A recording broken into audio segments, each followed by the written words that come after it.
On a eu envie de travailler ensemble autour d'une installation, d'une performance plutôt, qui s'appelle Chanson de toile. En fait, on s'est rendu compte que la façon qu'on a de travailler, elle est très circulaire, un peu comme celle d'une veillée, comme si on était autour d'un feu, à chanter, se raconter des histoires. Et donc on a travaillé à développer un système d'émergence narrative et sonore, donc qui permettent de l'improvisation et en même temps des sortes de règles du jeu pour créer ensemble.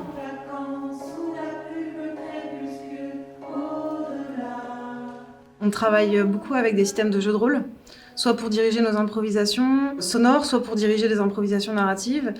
Et du coup, on a commencé avec des jeux déjà existants. À partir de ça, on a créé un peu nos propres jeux. Et donc, on a orienté nos espèces de palettes de mots ou de sons sur la thématique de la nuit. Ce qui fait qu'aujourd'hui, on commence à constituer petit à petit un jeu qui est vraiment orienté sur tous les mots ou les sons que la nuit peut nous évoquer, que ce soit la lune, la forêt la nuit, des sons plutôt d'ambiance assez doux, ou alors de la musique électronique mais plutôt ambiante. En fait, le jeu vient nous aider à colorer avec cette thématique de la nuit.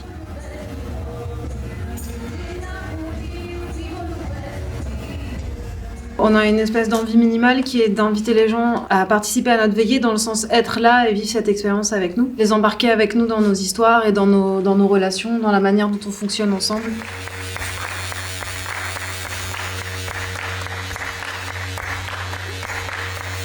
Ce principe de faire une veillée ensemble, on le pensait aussi communément comme un cercle dans lequel des personnes se sont choisies pour se retrouver et vont se raconter des histoires et vont chanter des chansons. C'est un peu ça la veillée, qu'elle soit la colonie de vacances ou la veillée paysanne ou les différentes veillées auxquelles on avait pensé.